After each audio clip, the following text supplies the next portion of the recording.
All right, looks like it's been started. The time is 10:02.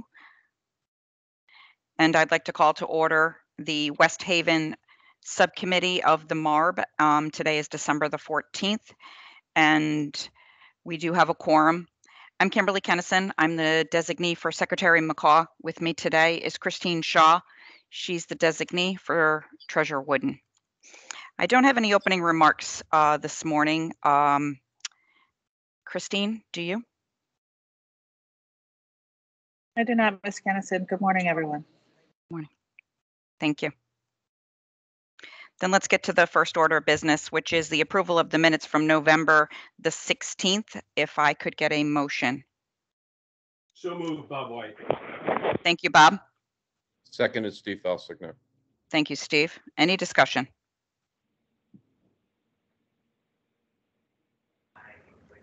I hear none. Julian, can we have a roll call vote, please? Mr. White? Yes. Mr. Felsigno? Yes. Ms. Shaw?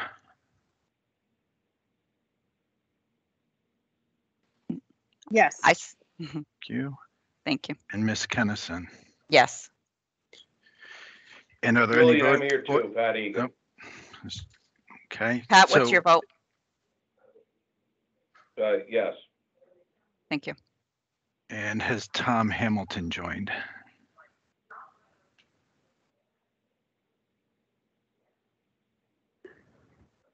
All right, that's everybody. Thank you. The minutes have been approved.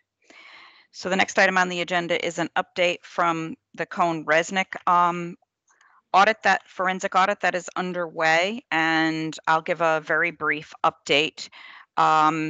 I did give an update at the MARB meeting, and I will continue to give updates as things move along. They have had their first site visit. They have received some materials. I do know that they are waiting for some information from the last site visit. They received some feedback, but it is some of the responses are starting to get slowed down. And so with that, I would like to Frank, I want to make sure that you have the appropriate help that you need, and I know staffing is going to be one of the items on our discussion today, but it's important to make sure that the forensic audit gets proper responses and in timely. So I was told that you are planning to provide all of that information this week, and Frank, any other thoughts? Yeah, the largest data request was copies of all the canceled checks. That took me a while to get them from the bank website, but all that got loaded up to the Cohn site yesterday. Okay. But that's not what I was referring to. I think there were other open items that they're waiting for. So we don't have to go through them in detail, but I would suggest that will you be able to provide that to them this week? Just a yes or a no? I think yes. Some of the data is coming from other areas, so. Okay. Very good. If you are in assistance or need assistance to react to their requests, Frank, you please bring that to my attention, to Julian's attention. Mayor, I know that you want to be tentative to making sure that he gets the help he needs to get through these things. Yep, I certainly will. Thank you. When Frank's referring to canceled checks for that was issued to Compass, or just every check that was issued to anyone? I do not know the details of their requests, Pat. Well, that's the question I'm asking then. Right. It was a canceled check for any charge that was put through on the interim report to the state. Oh, okay. Thank you. You're welcome. Thank you. The other item that is pending, and I'm not sure if it warrants feedback from the mayor, and that is the prior year some work papers that were from the prior year audit, Mayor.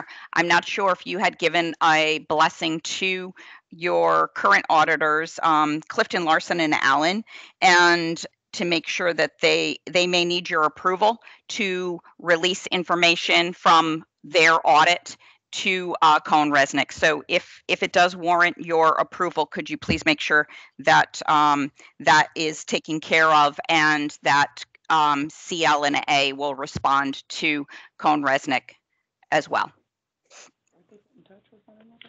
Yeah, I sent a letter or an email to CLA, a letter of introduction, and Cohn Resnick and CLA have been communicating directly. Okay, I just wanted to make sure that they have approval from you to release those work papers, or whatever that information is that they requested. Okay. Thank you. That's all I have for Cohn Resnick. I do not think that they have another on-site visit planned at this very moment, but that could be forthcoming as things progress. I just have a quick question on the timeline. Yes. What is the timeline that they're expecting to need to complete this? It seems that this is something that should be expedited, to say the least, and it seems that it's something that's of grave importance to the to what we're doing here in West Haven, because it sheds a light on problems that have been exacerbated over time. Understand. So I'm interested in their results, and I'm wondering what the timeline might be. Right. We haven't received that as of yet. We're anticipating that we would have that in the next couple of weeks. They needed to, the slower that the responses are, it definitely hinders the timeline. But we do anticipate that it's not going to take through March, and I don't think the city of West Haven wants it to wait until the end of this contract, which is March. But we're anticipating that it would be in the first few months. I don't think we'll see it in January, just based on the extensive work that they're going through.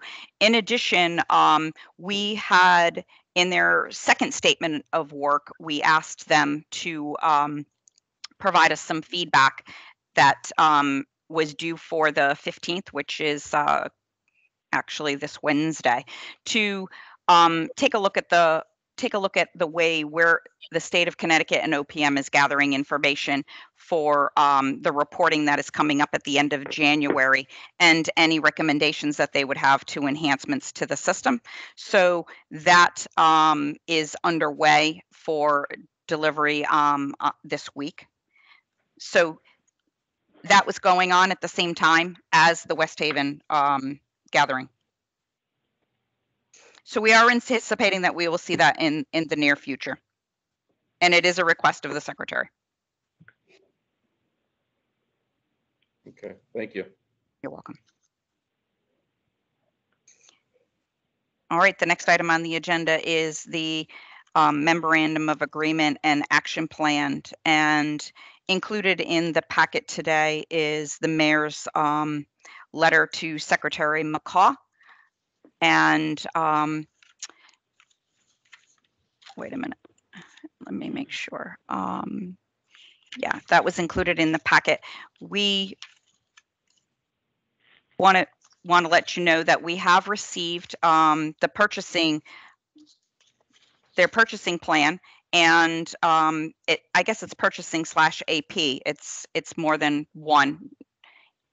And the status of that we will go over today. And in addition to that, we have received I guess it was called a draft of the first report of the action plan for the information technology security upgrades, as that has been prepared for us to discuss today.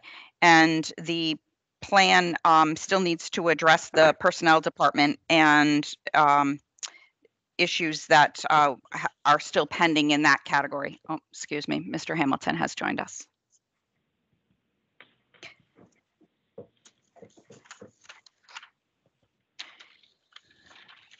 I'm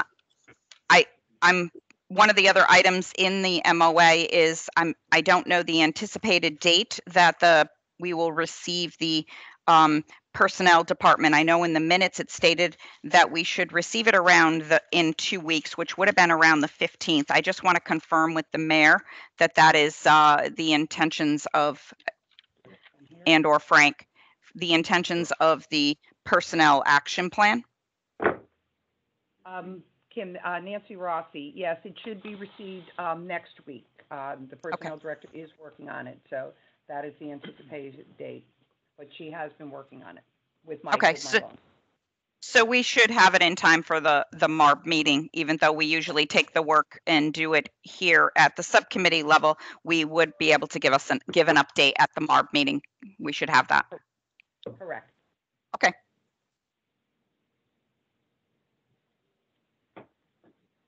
All right, I'm going to turn it over to the city and let them provide us with an update of the action plan for purchasing, please. And then we'll go on to the IT. So you've gotten an update of the purchasing initiative. We have communicated to all the department heads. A communication from the mayor has gone out instructing them that the mandatory training is required. I've gotten feedback from each department as to who within their staff will be responsible in Munis so that we can make sure that everyone is trained. Currently, our IT manager, as well as the purchasing consultant that we've hired, is working with Tyler Technologies to go through the workflow and the approvals and the securities within Munis. So they are cleaning all of that up as well. The positions have been, the job descriptions have been written. They are with personnel. They did not make the council agenda. It was late getting to them. That was my fault. I didn't get it to them by noon on Tuesday. However, we are moving forward. We are going to have those jobs posted. The council realizes that these are critical positions.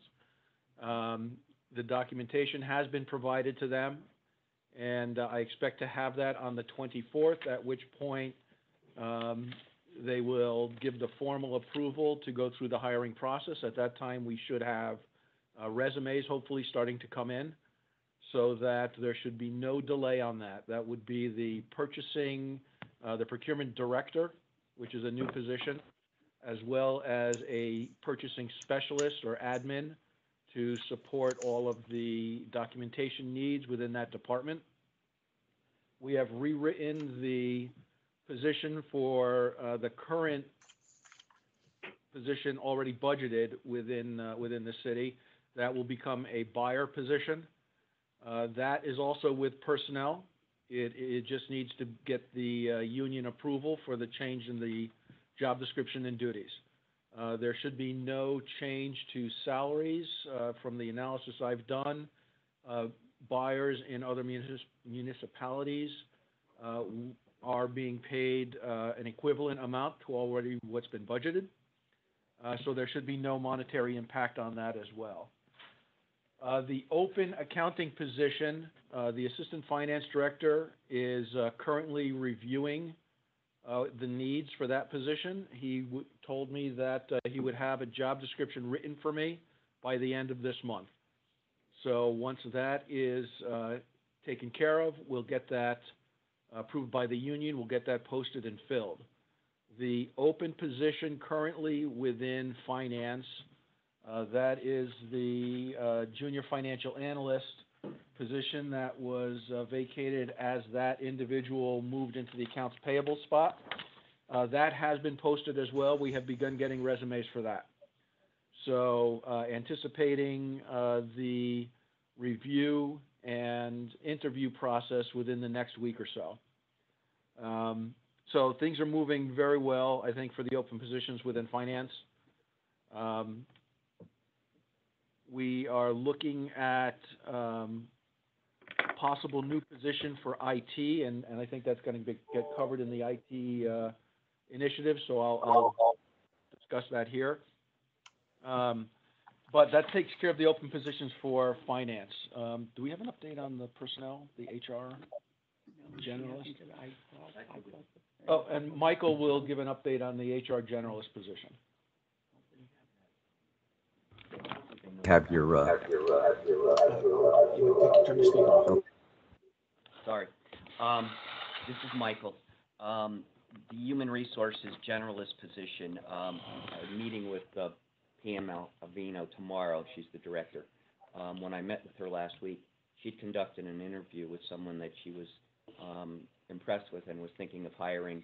She had to do a background check, and she also wanted to have one more conversation with the individual. So I know it's in process, and if everything went as she hoped, when I meet with her tomorrow, I will probably find out that she has offered someone the job, but she desperately needs that additional support, and so she's working on that very vigorously.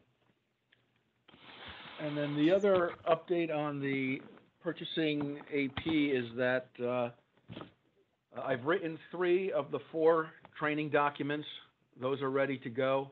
I expect to have the 4th one completed this week, at which point we will distribute that out to the various departments.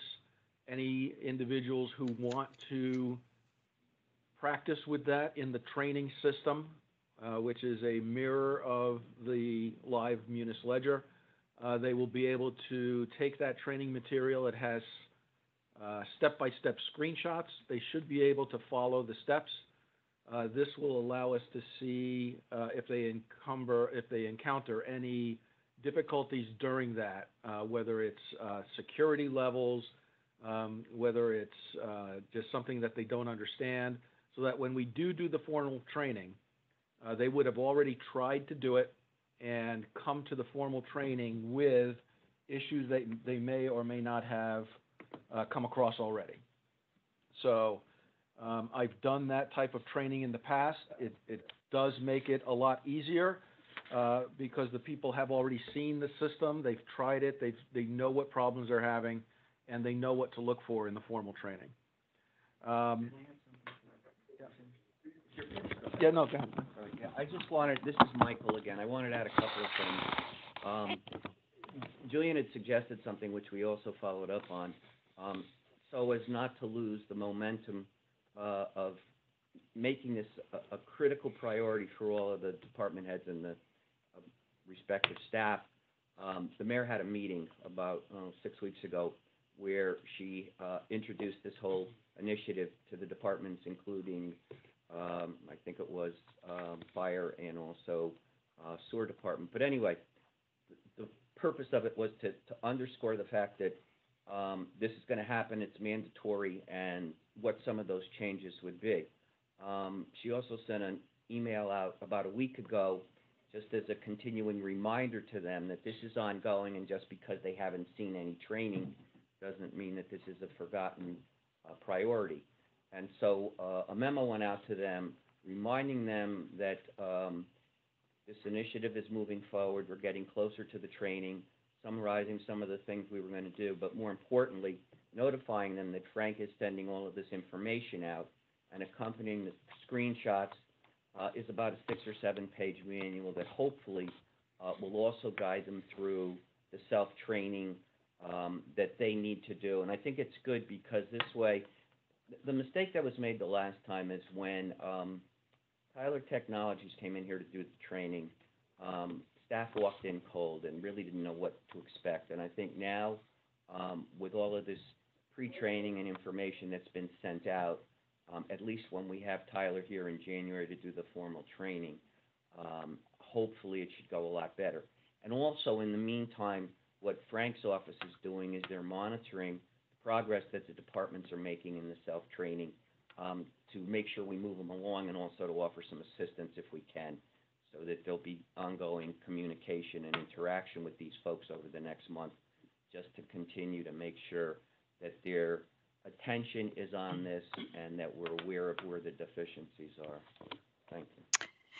I think that Michael and Frank, as well as the mayor. So you said there were 3 sets of trainings that you are building in your manual. What are the 3 sets of trainings? Accounts payable, purchasing, and what else? No, the training documents that have already been built are all related to purchasing. So it's how to create a purchase requisition, Okay. how to process a change order to an existing purchase order, how to close or cancel a purchase order if it's no longer needed. The one that I'm working on now is how to actually receive the goods and services within the system and generate a receipt report that would be then processed to accounts payable.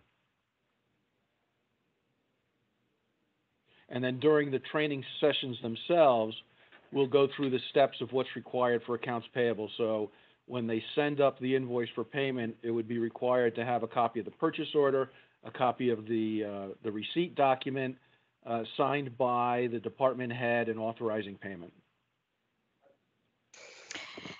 Now, does the system have proper approval of workflow for authority? So an admin can do let's say the requisition stage, but the department head must approve. Who is the approver? I want to make sure it has proper workflows of approval. The department head would be the approval.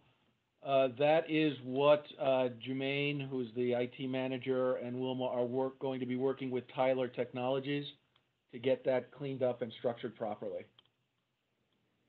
Okay. Go ahead. Sorry, Frank. Did I cut you off?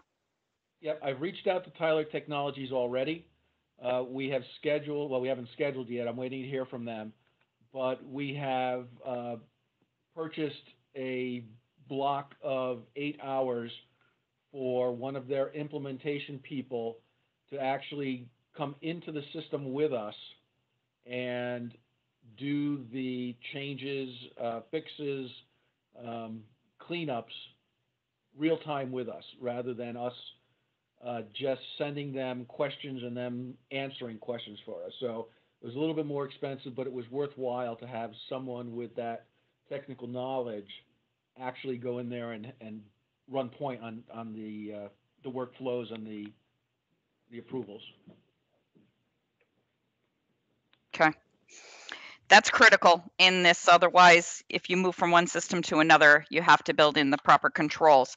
You mentioned something about under 1.6 of your plan, forms. What kind of forms are they? Is that what you're referring to as the requisition?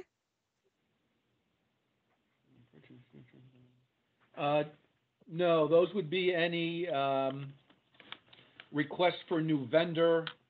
It would be, you know, the bid documents, the RFP, RFQ documents, any forms that would be needed that we think should complement the process that's being built. So trying to move away from the vouchers. For myself, I think the big one is going to be the forms that we're going to be requiring to onboard a new vendor. Okay.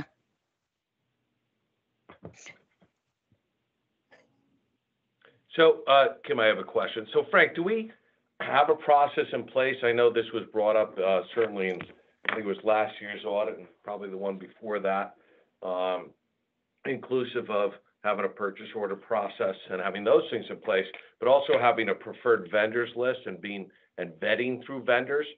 Do we have anything that like vets through a vendor for conflicts to make sure we don't have a, you know, made up company like Compass Investments and, you know, bills just coming in that the town's signing off on and paying? I mean, do we have anything in place to prevent what we clearly know, you know, happened and was brought to light a couple months ago? So we're not, you know, just signing things off, because it seems like that from, you know, inquiring with you over the last couple of meetings, that the process, which you laid out again, is, you know, a department head signs off on it and then it comes to your desk for review. I mean, clearly, you know, that's a bit of an issue, because I'm going to assume that you must walk in every morning or every other morning and see a big stack of papers that need to get signed. So, and, you know, things were signed which authorized payments to Compass Investments, that certainly didn't make sense, and to the tune of $600,000, which I'm not quite sure. I don't recall that company coming before us, because I think we have to, with certain service contracts, over a certain amount, they should come before us. But because of the whole way the system works, which has been the issue certainly brought up to change for the last 2 or 3 years, it was, wasn't a formalized bid or anything like that. So is there anything that's preventing right now what happened and what's come to light a couple months ago? Something that we know the person is a real vendor, that to verify that the services they provided were really provided. I mean, if you could sign off on something and not pick that up, certainly a department head could do the same. And so, that is a bigger overall, I think, question as far as process. Put aside the debacle that went on with Representative DeMassa. It's the overall process. What has changed in the process that this isn't happening anymore? What has changed in the process that we know that, forget fictitious companies, okay, but we know that even companies that are actually doing work for the city of West Haven, that there's someone to verify, the hours of work or how it's billed out, that the work was actually done. That's part one. So hold on to that. Part two is there someone to verify up at your level that department heads aren't working around and the procurement process by, say, taking a project that should be one bid and breaking it up into maybe smaller types of services that could fly under the radar of the bid thresholds to be able to not go out to bid. Do you see any of that happening, say, in Public Works or any other departments that have a lot of projects going on? Is there anybody who looks at that to make sure the bidding procedures, whatever the levels are, whether it's under, say, $3,000, you can do what you want, over between 3 and 10, you have to get at least 3 quotes, and then over that, it's got to go out to formal bid. Is there someone that makes sure that things that should be bid, that jobs that should really be one job, aren't being broken up to, kind of work around the system? Okay, so to answer your question, part one, regarding the vendors.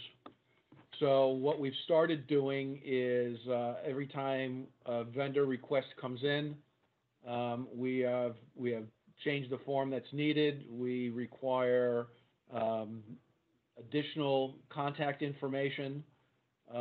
Any vendor request is gone through.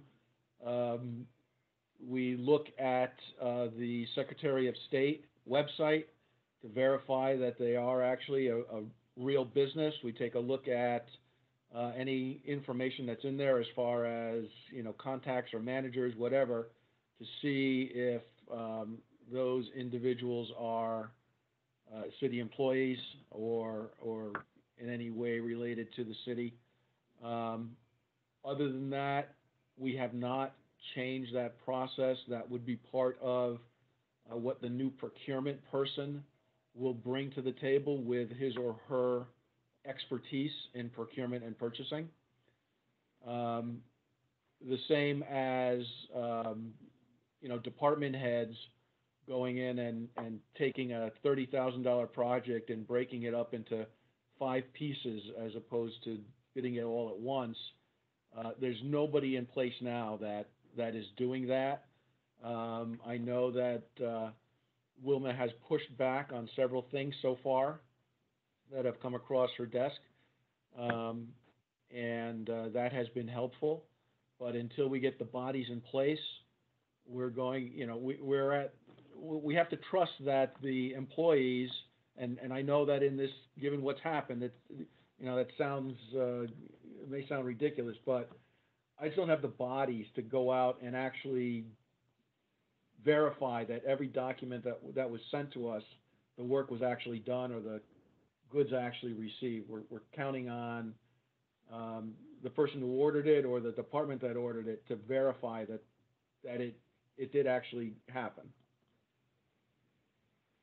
So we're hoping to fix that once we get the 3 purchasing people in, you know, instead of what's typically been done here in the city. So what departments, you said there's been, you know, she's pushed back on some requests, i.e., so I guess what you're saying is, you know, people submitted some things, some departments, and she said, no, these really, you know, hit a bid threshold, have to be bid. What departments was that? Was it, I mean, fire, police, DPW, parks? I think there was some in, I think there were a couple in engineering, a couple, and I don't think, no, it's the threshold. I think it's the way that the bids were put together or the RFP, RFQ were put together so that all the appropriate information is in the document itself.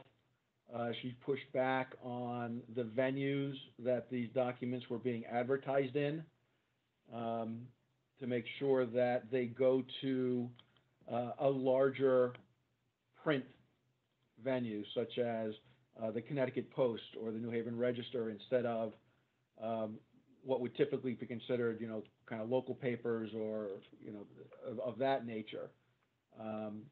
So things have been addressed and corrected as we go along, and things are found out. But you know, these are things that we never really had somebody in place to look at to tell us that it was wrong.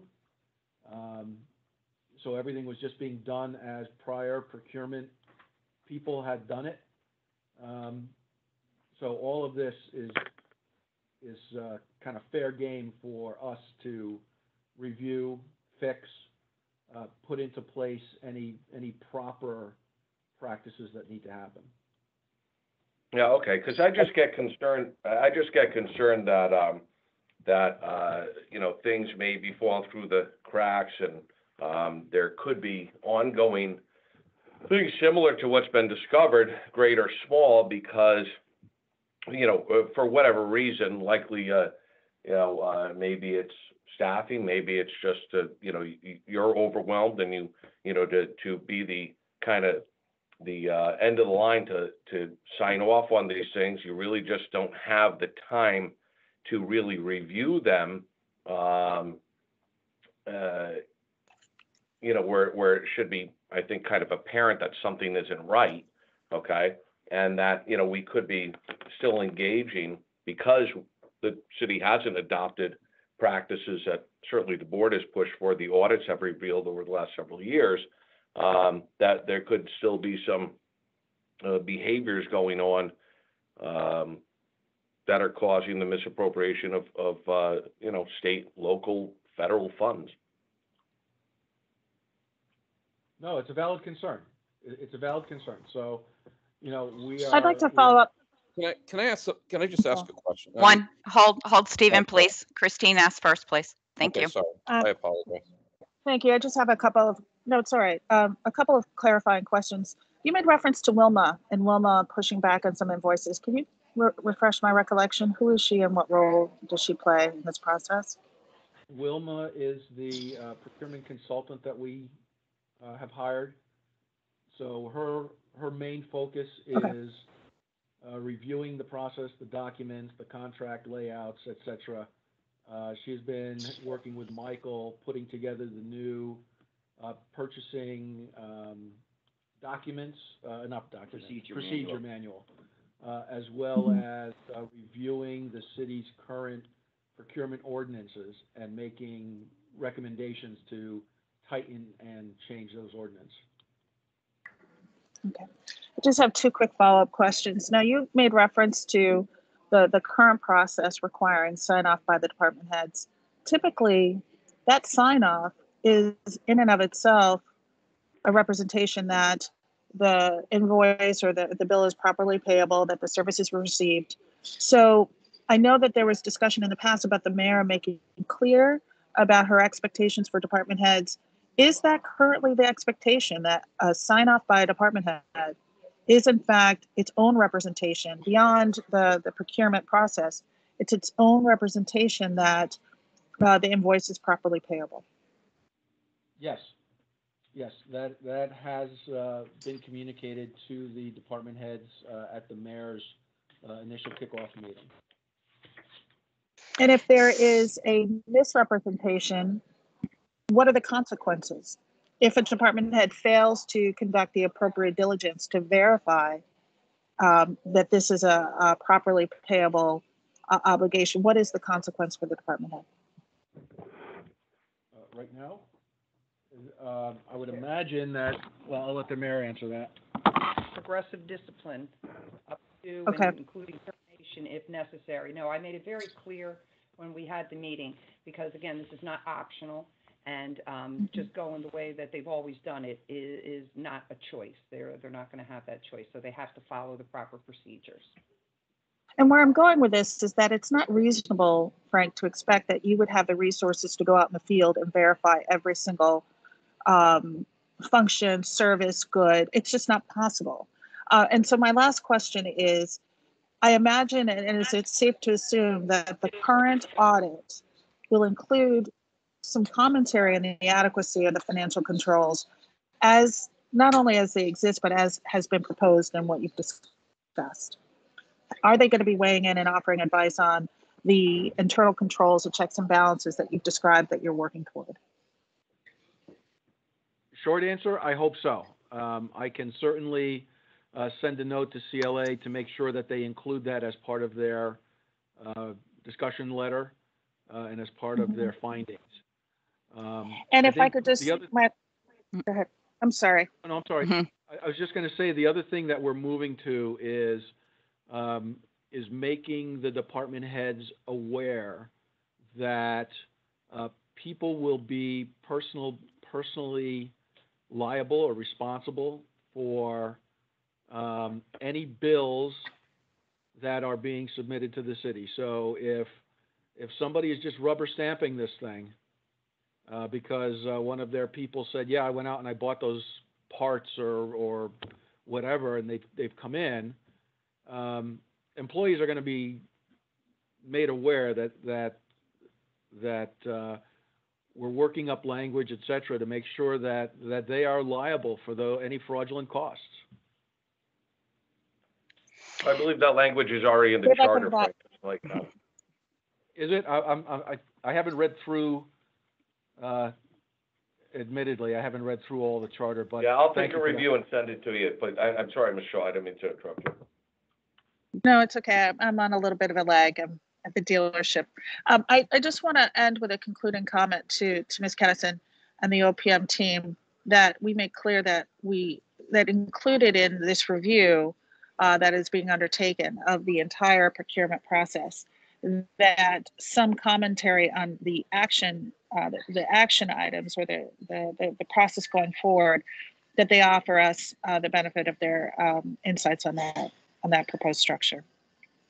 Sure. That would seem within the scope of their engagement. And I don't want to hope that they're going to do it. I want to expect that they do that. Right. It would expand the audit. I do think you're going to hear some of those outcomes, probably the lack of controls in the forensic audit. I think that we will all hear that. And in addition, if as part of the best practice is, to piggyback off what you said, Christine, is the proper signatory authority of if I am making you a signer and what your responsibilities in your job, and it's not just a verbal plan of action, it's what's expected of your department heads. And if my Hancock goes on that, what does that mean? And that I'm assuring that those goods and services were bought appropriately and used appropriately. That needs to be definitely expanded upon, as well as making sure that your accounts payable and your purchasing department is aware what that Hancock looks like for each person, so that when you see that signature come across your desk, and you can identify that's Christine's signature, because I've seen it 100 times before. It's not somebody else's signature who is pretending to be Christine. That information needs to be at the approval process before it's the review process, before it even gets to Frank. as a control for his approval before he signs off on checks. There are 2 other people waiting, so I don't want to overstep and make sure I give the floor to others. Tom, I see your hand up, but I did mention Stephen, and I know he piped in, so I'm Stephen, do you still have an open item that you would like to speak a question? Well, I guess it's just a comment. Yep. Every month we listen to the same drill. Right. And nothing gets done. I mean, I hate to be the bearer of bad news, but we're not gaining on this thing. We've already had a catastrophic event take place, and I'm not saying it could have been avoided, but certainly it could have been mitigated if what we've been talking about since I've been on this board for well over 2 years about basic business 101. I don't know any business, small, large, or medium, that can possibly function without controls. And you still don't have any controls. The controls are not in place. You know, it's a hope and a prayer and a wing and a prayer. You're talking about, I imagine this will happen. This possibly will happen. We're taking steps to mitigate these issues. It's taking forever to come up with these programs. My suggestion 6 months ago was go to your neighbors that are really good at it.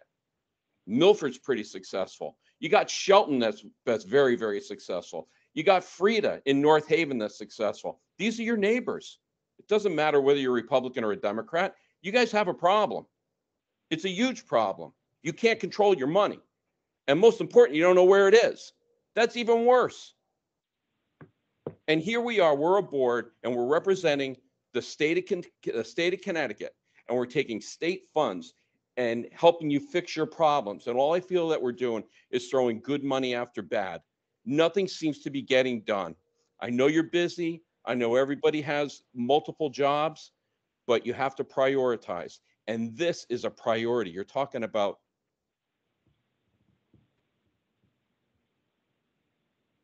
We lost you, Stephen. A lot faster than you are. Sorry.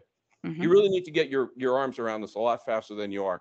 And I really, every time I go to I come to one of these, one of the MARB meetings, I kind of shake my head, and we just don't seem to be gaining on it, and it bothers me. So that's it for the day. Understand. And it's not moving fast enough for our liking is the issue. And that's when I say, Frank, you're writing the policies and procedures. Could you have a temporary assistant that is with you, a high-level finance person that has been a CPA or is a CPA that could sit there and be writing those policies and procedures for you? I know you're intimate with it, but you could bless the work. So I do think you still need more help because your eye is critical in some of the areas of where it's been identified as control weaknesses. So I don't know. Do you have a temporary assistant to help you right now, Frank? That would be Wilma. Wilma is actually. No, that's part-time. That's all by itself. That's part-time. That's purchasing. Nobody. There is no full-time person, and that's the issue, right? I can't fight a fire with a bottle of water and no people. Correct. So, have you reached out to get some temporary assistance? Like, for instance, I can tell you that I helped the town of Sprague to get somebody to write policies and procedures for the town of Sprague. All I did was do the introduction. You interview the individual and see if they can write the policies and procedures because they've done it for another town. So I think that you just need somebody writing the policies and procedures and you review them. You can't be the writer because you're going to spend 8 hours writing, and we need your eyes on the stuff that's good, that has the lack of the controls. But Ms. Kennison, the writing is really the writing is out there. All you have to do is just go find one that works for you. This is already this isn't the first time that anybody had to write policies and procedures for an accounts receivable or an accounts payable program. I know, but it has to be scaled, and it has to be put in place as the way they do business in West Haven, and then taking a look at it from there. Then they'll have a document that can be audited when the auditors come in and say, here's my process. Right now, they're saying they don't even have a process. It's not even documented. Well, Well, that's a huge issue. Right. Yeah, I mean, Exactly. listen, a lot of these processes are laid out in the city charter, how the purchasing procedures are supposed to work. You know, the Not to charter the also not says, to the detail, not to the detailed level of Well, a real accounting manual. yeah, but let me say this: we keep we keep making excuses as to why these things aren't done. Okay, it was in last year, all right, and the year before that, we talked about the purchasing procedure. We've been doing it for the better part of 3 years. Okay, purchase orders, vetting things, preferred vendors. Okay, that was highlighted, I think, in the last 2 years' audits. The same thing. This time last year, we were told there was going to be a procurement director in place in January of 21, and there still isn't. And, you know, I get that things might take time. Time is like, you know, a month or two. The conversations we're having now are the conversations we've had for the better part of 2 to 3 years, all right? And we're not talking about complicated procedures. If the basics were just followed, and a lot of those things, like I said, are laid out in the charter. The charter says that the town treasurer, along with the CFO, are supposed to approve expenditures. Okay, that's what the charter says. I'm going to assume the town treasurer doesn't take part of that. But You're breaking up. Patrick, we Tom, could have. Kim, I'm going to finish. I have the floor. Let me finish. We can't hear you, Patrick. Patrick, we cannot hear you. You're breaking up. Is that better? Yes. Try again. Oh, you got me now? Yes. No, you're all gobbly. Okay. Tom well, Hamilton has been very patient. Patrick, you've had the floor already. Tom Hamilton has been very patient. Okay. All right. So call on Tom and then come back to me. You'll have to also fix your connectivity. Tom. Okay, hopefully you can hear me. I did want to weigh in on a couple of things here. Thank you. One is I agree generally with the notion that the finance department can't assume responsibility for verifying that services have all been delivered and so on, that responsibility does belong with the department head, has been said previously. One of the things I would offer as potentially an additional level of control with that could be put in place is that purchases over a certain amount or invoices over a certain amount could require more than one sign-off, so that would provide some additional segregation of duties. If there was any concern about whomever is signing off on it, assuming it's a department head, if there's some concern that hasn't yet been identified or detected over whether or not that department head is doing their job properly, that having a secondary sign-off or two sign-offs on the transaction, if it's over, I don't know, pick a number, over $10,000 or something like that, may be an appropriate additional internal control that could be put into place. So as you develop these policies and procedures, you may want to think about doing that.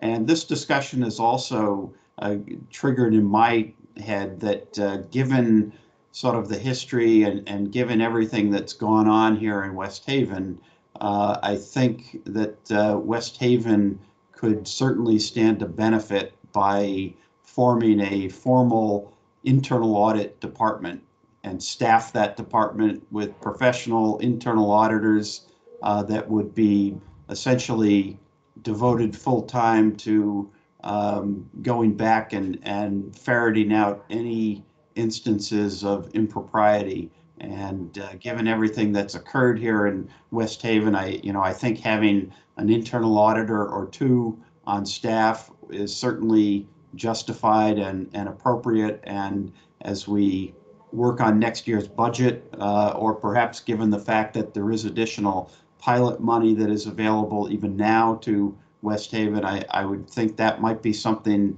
worth exploring. And I guess thirdly, and Christine and Kimberly mentioned this in terms of the basic accounting support that the finance department needs. I mean, I think with three, it sounds like you're moving forward with 3 positions in the purchasing area, and certainly that has to be done essentially immediately, as expeditiously as possible, to get those positions filled and that function up and running. But then even with those purchasing positions filled, I think that the finance area itself, I think you need, you need an assistant, you need, somebody with a CPA on staff who can help manage this operation. It's a big operation. So those are my observations and my comments. Thank you. Kim, could I just say something? It's Michael. Yes, Michael. Okay, just wanted to go back to the question or the concerns about the procedure manual. If you look at 1.7 on the action plan, you'll see that we were tasked Planning. with having this ready by tomorrow. It's in a pretty rough, crude condition, but I expect that we'll have it by the end of the week, and Julian will be able to review it. And we did put together, or are putting together, this procedures manual, myself and Wilma. Wilma was a purchasing agent for about 25 years in Meriden, and then Frank has been working with us as well. And we've drawn from Norwalk, we've drawn from West Hartford, we've drawn from East Hartford, Glastonbury, Cheshire, Meriden, a few other towns. So we realized that the resources are out there, and we've pulled them together. And as you said about a half hour ago, it's got to be compatible with the Munis operating system, and it's not a simple pull one off the shelf and use it because of the different charters, the different ordinances, and so on. And also, as part of this, we're going ahead with changes to the ordinance too, because they're not going to be consistent with the things that we want to see and the things that we're trying to include in the manual. The hardest thing is then to get people to understand it, and I think one of the things we're going to have to do in early January is have a class devoted to just this, separate and apart from Munis training, and walk people through what they have to do, how they have to do it, and allow them to ask questions of the various people in the room, like our town attorney, our finance director, because it's not just putting a document out there and having controls in place. It's also a culture change. We really have to work to change the way people think and operate and manage their resources, and that's going to be hard. But anyway, the manual should be ready very shortly. It's going to go through, I think, a number of iterations, but then getting it into the basic work product of the key people who do this kind of work every day is where we're going to have a challenge. Just change the way they operate and change the culture. Agree. And I think that has to come from twofold, Michael, and that is that when an individual, like 2 things that I want to bring to your attention is, 1, when an individual has been trained, they sign off that they have been trained. And yes, I know my responsibility and what I have done, what I have been trained to do. So Frank could have the best training manual going, but his training might not work for me. Okay, so it is very important that that individual understands that it's a two-way street, that yes, I have been trained, I understand what I'm responsible to complete, so that they understand how to do that process, number 1. Number 2, once we get the purchasing manual and the new processing of purchasing completed, the vendor needs to understand, I will not accept the process that we had in the past. You must have a valid PO. Therefore, if your department does not complete that work, they will not be paid. No ifs, ands, or buts. They will not be paid. So if those controls have to have a drop dead date, and then from there, that is the way we process from then on. No ifs, ands, or buts. The answer is no. No, that's understood. And the issue with the vendors has been discussed repeatedly by Frank, and the fact that we've got to change the culture outside as well. And information will be going to them, notifying them that without the proper purchase requisition, they're not going to get paid. Yep, that needs to happen, because they're going to make sure that they get paid for the work that they have done. Dawn, can I ask We're going to have a responsibility also to comply with the city's revised standards in order to get paid. You got it. So, so one thing we need to change is the timeliness of just getting the information in on time. So something's due tomorrow and it's not even close to being done, or it's sort of close to being done. One of the things that we mentioned in the past, and it's been almost ad nauseum, is that we set these target dates and we blow through them, and there's no recourse. We have no recourse, and there's no penalty for not hitting a target date. You know, I think we just need to be a little stricter on that, and I think some of these issues would be avoided if there was some urgency to meet a target date.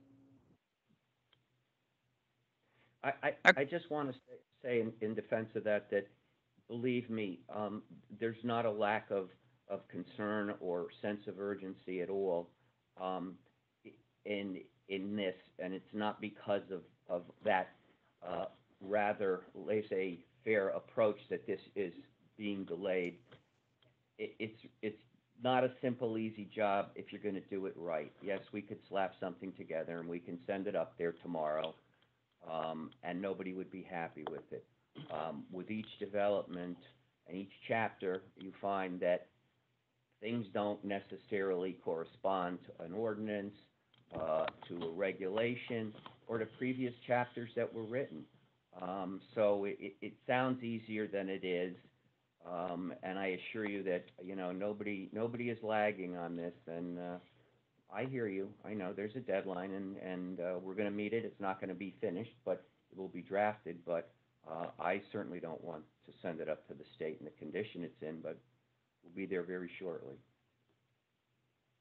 Well, yeah, maybe we have to set more realistic target dates, or let you set your own target dates. This is their target date. This is not ours, Stephen. This is their target date. And we're still not there. Correct. So again, there's another one that's missing down in the training session, and it says waiting for Tyler. I think that this is a huge process to make sure that you implement, and because in my mind, you haven't had a purchasing department that didn't exist. You're building a purchasing department right now from scratch. So in here, I think that if you know that you're waiting for scheduling, Frank, on this timeline, or Michael, whoever has done this plan for us, again, we don't want to waste time on this. I don't want to waste time on target dates that you're missing. I want you to hit your target dates. That's the bottom line. But if you're waiting for Tyler and you say, okay, it's going to be in January, then say it's going to happen in January. If you've been waiting from them since the beginning of December, that's a different story. So, I think that you need to make sure that what is your plan and when are you going to be ready for that training? Because I also think that in this area of Munis, you're going to want to make sure your purchasing person is trained on it as well, unless you're going to do a separate billing for that, because everybody shouldn't be trained by Frank when we're done. That waiting for Tyler, that actually pertains to the workflow and the cleanup that's being done. Okay. The training sessions themselves. All right, I didn't know that. Yeah, no, that's and no, but it's a valid it's a valid confusion, because the line item says schedule training sessions. Correct. And originally we were going to bring Tyler in, but the more we work with it, the more time I spend doing the screenshots and everything else. It's not a difficult system. It really isn't. I taught myself Munis within a couple of weeks. So the training will not be delayed. We will go through, and I can tell you that there are employees here that would probably need to go through 3 or 4 times. But it will happen. The documents will be sent out. The final one for the receiving and the receipt document will be written up this week. I'm expecting to have that finalized by Friday, so that we can start making sure that people have these documents. You know, it's, I have sent them to some people. They have used it. They have come back with comments. So, you know, it will move forward. It's not being ignored. I can assure you that. Any other questions? So I think we've belabored this purchasing. Yeah, I have a question. What is the Yes. holdup, Frank, for these positions? Getting back to what I was talking about previously is, so like we were supposed to have a procurement person as of January. And that's in the minutes of the previous meetings. This was part of the plan that was, you know, as far as purchasing and beefing that up, that's been ongoing for 2+ years. And we were told January 21, there's going to be someone in there. And there is. So where's the holdup? Who's holding it up? We had someone in there. He did start working on some of this stuff. He did start looking at some of the vendor cleanup for the vendor master. That individual was then out on administrative leave and has since retired. So that is the position that's being rewritten as a buyer. And that is the position that personnel has right now. They have all of those documents. That job description just needs to be blessed off by the union. As I'm sure you know, it's sometimes not easy dealing with getting unions to agree to what needs to happen.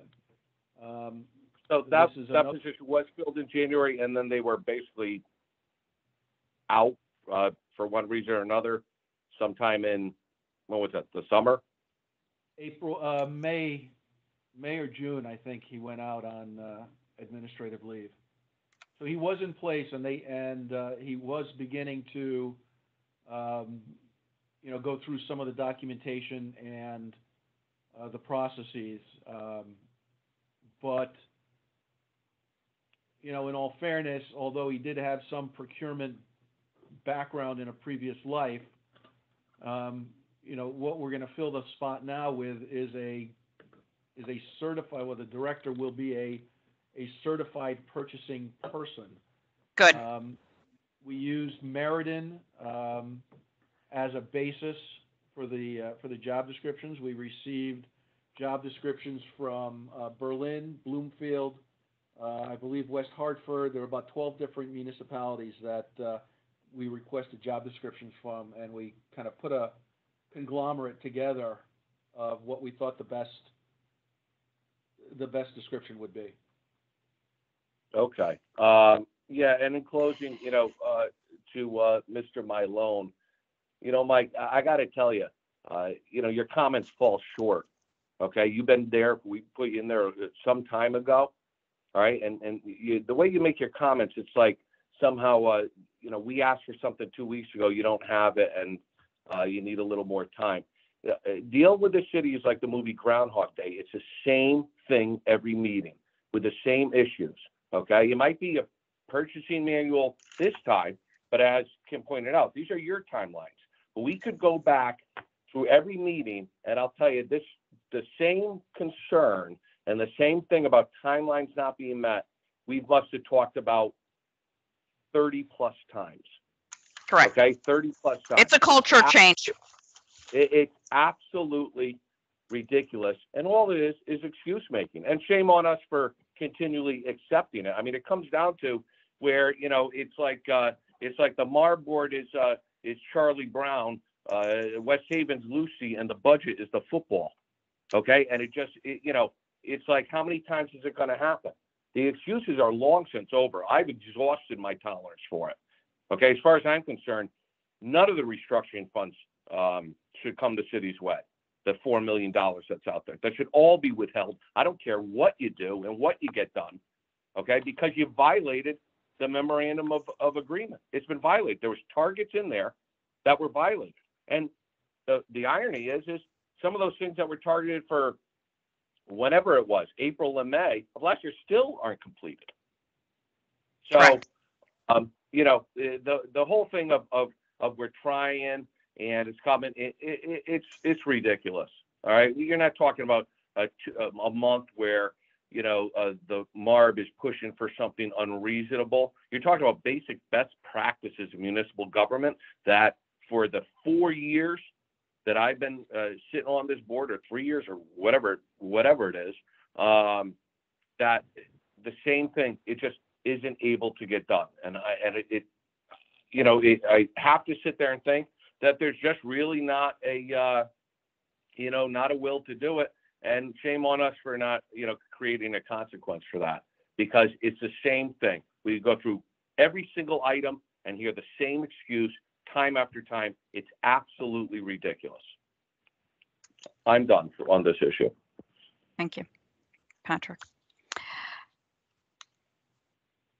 The next plan that we wanted to go over would be I think it's a revised plan, your IT plan. Is this a draft or this is the actual plan now? The actual plan. Okay. Who's gonna bring us up to date on this? I guess I can. I am pretty much way out of my league on this. And I think to get a lot of specifics, we would want to bring Jermaine in. We didn't feel that at this point maybe it was time. So I have worked with him, and obviously I don't have anywhere near the expertise to explain each and every one of these. But in order to get to this point, we've met a couple of times with Julian, Frank and I, and Jermaine in an effort to take what Jermaine had developed in an action plan and revise it so that it comports with the action plans that OPM has designed for some of our other initiatives. And I think what you'll see is that he's concentrating right now. There's a couple of areas that are critically important that he's moving on, and one is the transfer of the most recent Microsoft Office release across all areas of the government. And it's not just installing it on computers. There's hardware involved, and there's also a lot of other ancillary equipment that has to be in place.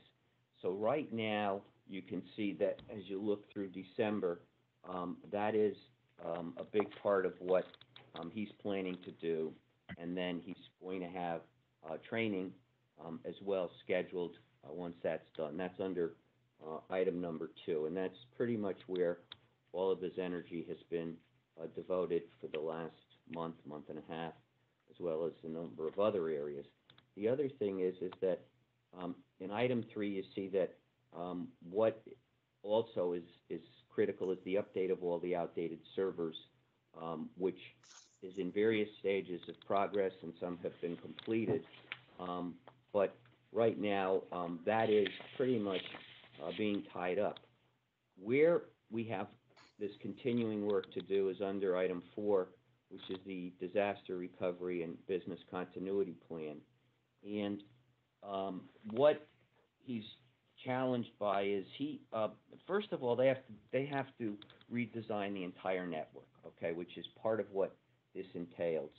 And they're also making a decision on what network we're going to run on. And there's 2 networks apparently that are in competition, and he and his staff are trying to make a decision on which one of these 2 is going to serve the city best. We have one here now, and it's working sufficiently. The other network that he's looking at, I think, is one that he'd prefer, but the problem is it's a little more expensive, and also it's not as compatible with the equipment and the network that exists currently.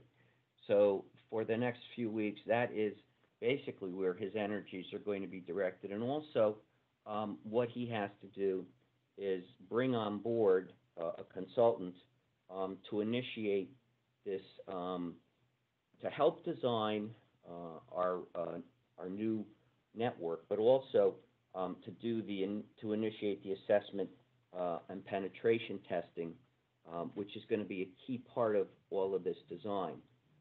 And then ultimately what he'd like to do is have actually a full-time person assigned to that role, and you see it later on in his action plan. But for expediency's sake, he's probably going to start with a consultant and then look to hire somebody later on. I'm happy to have Jermaine join us at a meeting, obviously, and explain this in more understandable and clear terms if you would like him here.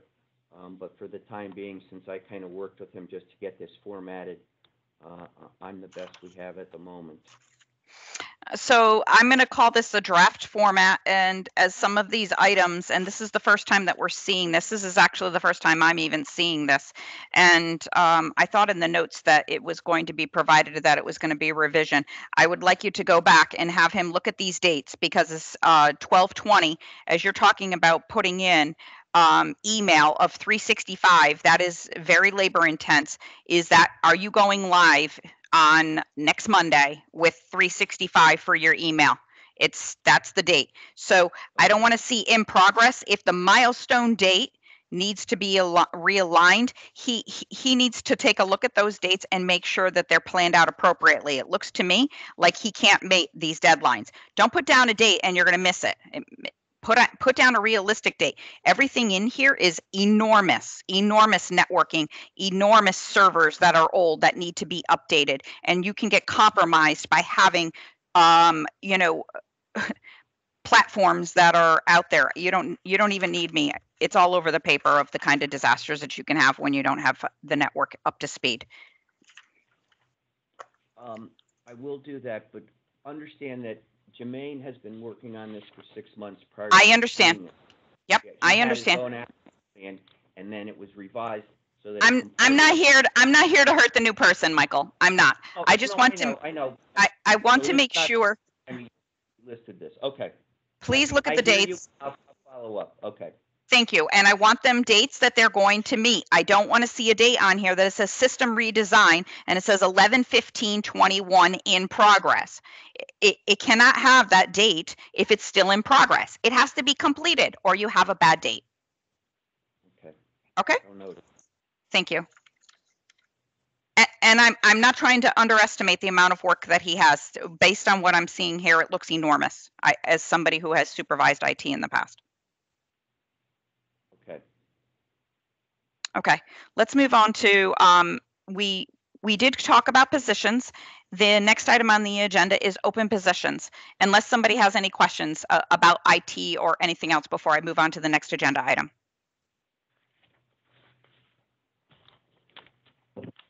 All right, I don't hear any, so we'll move on. It's the organizational chart. I know that we've touched on some of this already.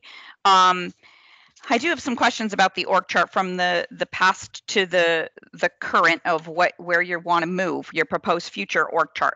I do think that one thing is probably missing here, and that would be I'd like to see the org chart for HR and payroll, as it looks as if that's not under your umbrella, but it is one of those same areas that we have areas of concern. So I would like to see the org chart for that area.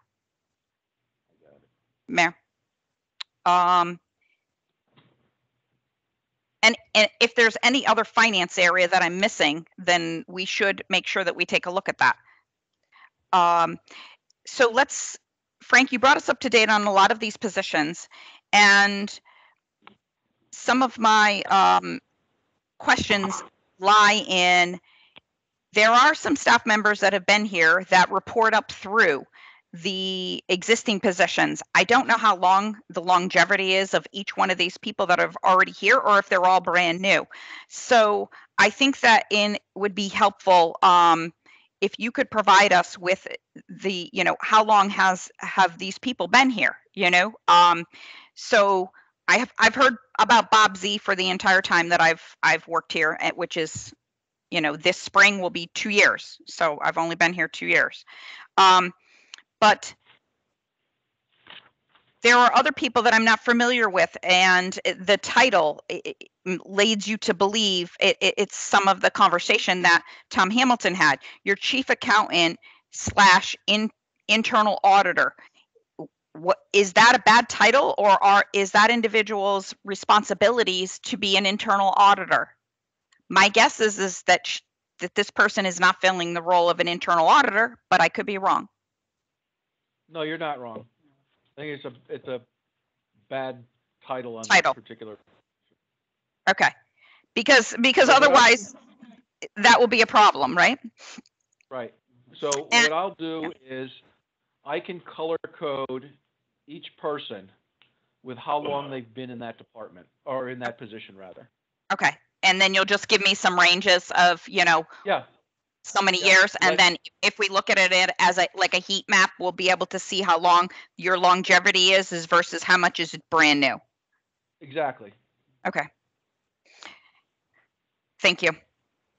That I think will be helpful. And then have somebody do the same on the HR side when that chart comes up.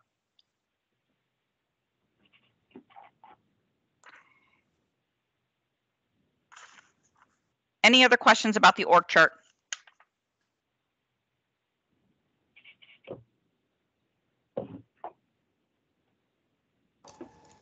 Yeah, actually, I do. Go ahead. Sorry, Tom.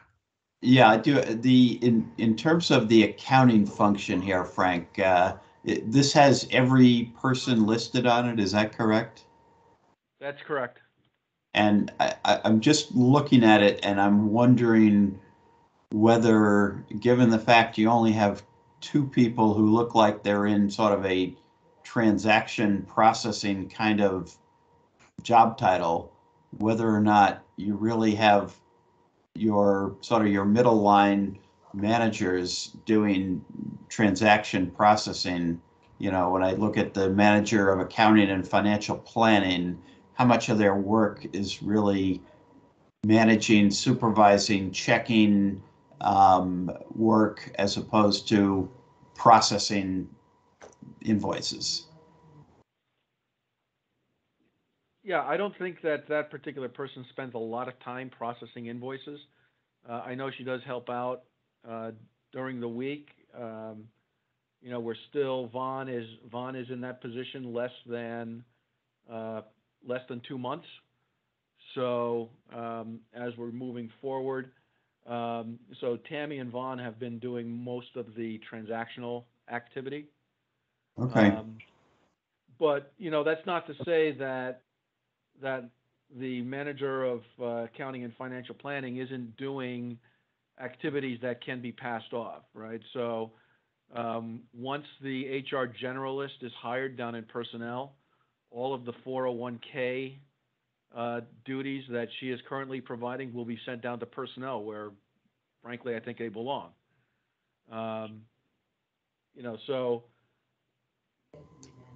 So yes, to your point, I think that once we can get the other departments up and running properly, we'll be able to clean up everything that finance has been doing and pare it down to only what finance should be doing. And so the payroll is not under finance at all. Payroll is under HR. Is that right? Under personnel, correct. Okay. Okay. That's all I had. I just wanted to, raise the issue of whether or not you've got, people who should be doing more analytical work doing transaction processing, but you're suggesting that the two folks you have there have enough time to do the basic transaction processing. That's correct. And then as we move towards the improvements with the purchase orders and that particular process, that eliminates a lot of the manual effort being done by the accounts payable analyst. So the time is practically cut in half, as opposed to manually having to input account structure and vendor information, et cetera, to get the bill paid. All of that's already part of the purchase order document. So it's just a matter of validating the signatures are correct and some of the other controls that everyone on the council had spoke to earlier.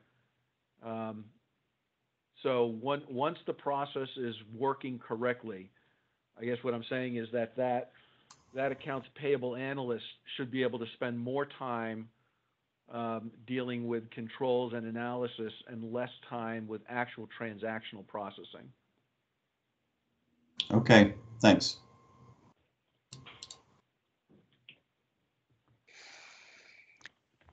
Definitely in the controls category, and I also think that some of the area of control, and I think we've discussed this prior, is the centralization of invoices. They should not be going to individuals at their desk. What happens if they do not give them to you? You still owe the money, and they decide to throw that in the trash. So that actual centralization. So if you have purchasing and you have AP, all bills go to AP. All bills. No ifs, ands, or buts. And yes, I know you need proper signature, but the proper signature should already come in, and all they have to do is match it up. Right? Okay. Correct. Correct. And that should already be sitting at your desk approved by the department head on a different document in the approval process.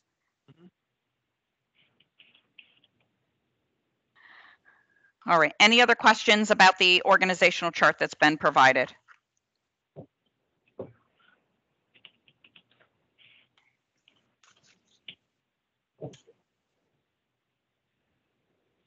All right. I see none. The next item on the agenda is the corrective action plan. And Frank, you want to give us an update on your corrective action plan? Yeah, so most of the open items relate to purchasing, so those will be addressed or are being addressed as we move forward with this, the procurement and AP initiative. We are putting, temporary stopgaps in place. To Mr. Egan's point, what are we doing now to try to prevent a recurrence of what happened in the past? So stopgap measures are being put into place. Since they weren't done by the end of the year, I would expect a write-up again. But I'm confident that we are moving forward with getting this corrected. I think the only items that I don't have control on are the consolidation of the pension plans and the alternative investments. I can circle back with Corporation Counsel to see where he is with those. I don't have any update at this point in time.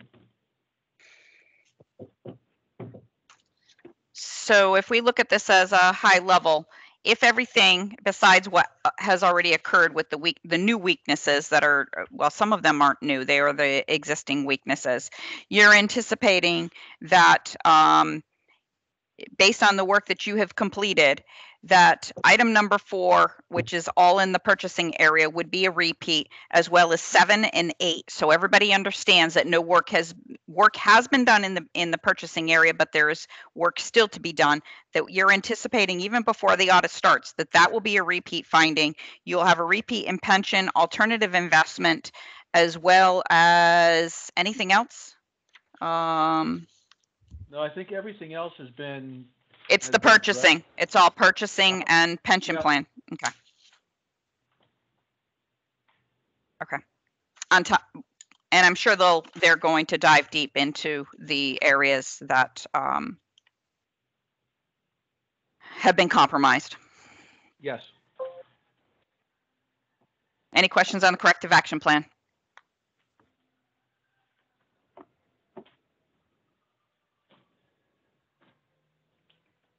All right. Next item on the agenda is any update of the ARPA funds. Hi, everyone. Yes, Hi, I am planned together. We are going to have a town hall meeting in January. Due to the holidays, I was going to schedule it for December, but I'm concerned that we wouldn't get, a lot of people, so I'm going to do it in January after the holidays. We have received several questionnaires with some different ideas in them. So I'm going to put that together, and once I, have the town hall meeting, and then the end result, obviously, is I will be presenting it to council, city council members, and then they take it from there. Now, last week was a meeting held by or hosted by SCROG, Yep. Which is the Southern Connecticut municipalities that dealt with ARPA. So they had a speaker from CCM, a speaker from the state, someone from, I believe, East Hartford, Westport and Fairfield were there as well. Mhm. So very good discussions, I can tell you. The meeting ran for about a little over 3 hours. So very good discussions, give and take, a lot of questions. Some things were clarified that we had thought would been, and not just myself, but other municipalities had thought would be covered by ARPA and not necessarily. So, you know, all of that information is going to be helpful so that we can move the council towards proper projects. You know, one of the areas we talked about as a group was controls, maintaining the records, maintaining, you know, how do we maintain all of the records that are going to be needed, since these are federal funds, to make sure that bid processes are followed correctly, the bid documents are maintained, the accounting is correct. You know, all of that, especially considering, you know, given my experience with government audits, they usually happen, you know, 7 to 10 years after the program's done. So, you know, I'll be long retired since then, but my successor will need to deal with that. So, you know, so we talked about, I talked with other towns regarding, you know, the possibility of bringing consultants in, short term with a 3-year, 4-year contract, that so they do nothing but deal with the records for these programs. So as I said, good discussion.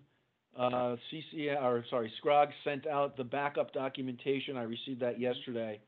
So I'll look through all of that. It included the presentations. It included some of the latest interim clarifications from the federal government. So all that, I think, is going to be useful once we finally get our project list put together. And I was happy to hear, actually relieved to hear, that West Haven was not the only municipality that is not have a final project list yet. It seems we're more in the you know, the larger group as opposed to the smaller group. So. Yeah, I think it's critical that you, oh, sorry, Mayor, I was speaking over you. That's okay, go ahead. I think it's critical if you're going to look at this, if you're going to either put out a bid or grab a consultant or a third party to handle these funds. If you decide to keep this in-house, this is a lot of money, and you don't have a grant person that just specializes in all of this and understands those laws and understands what's going on. So if there are a third party that is handling that type of stuff and it understands those rules, maybe that is a better way for West Haven to actually, then they would be also responsible for if they're audited in the future, correct? Correct. Yes. Yes, correct. And that's what we've always thought right along. Given, you know, the amount of money and all the different projects and everything else, somebody that, like a consultant, to come on for the 3 years and sign a contract to do that, I think that is very important. Also, probably now about 4 weeks ago, Councilwoman Hosky had also arranged for a CCM conference for us, just exclusively about ARPA money and the uses and the different categories, and it was very good at, like, all the CCM conferences, because I've always learned something every time I've gone to every one of them. So we're doing our best to get, you know, as educated as we possibly can, because there's a lot of information out there. But no, we right now, none of the money has been spent. It still sits, and it's getting interest, which also, when at that CCM conference that Councilman Hosky arranged, the interesting part was when the money first came in, I asked Frank to put an interest bearing. He absolutely did. not knowing if we were going to be able to keep the interest or not, and we are, according to the CCM consultant that gave the conference. The only thing is you have to still be careful because you just can't use the interest on whatever you want. It still has to be one of the ARPA uses. So that was good information for everyone that was on that meeting.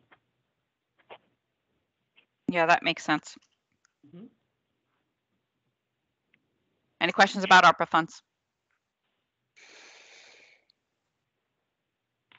All right. Next item on the agenda is other business. I do not have anything for other business. Does any of the members have anything that they want to bring to the attention for other business?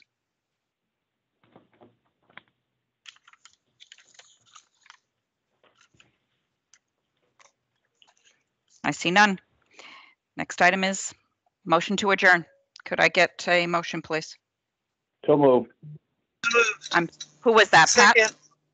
Yep. Thank you, Pat. Thank you, Christine. All in favor, say aye. Aye. Aye. Aye. Any opposed? I hear none. This meeting is adjourned. Thank you all. Thank you all.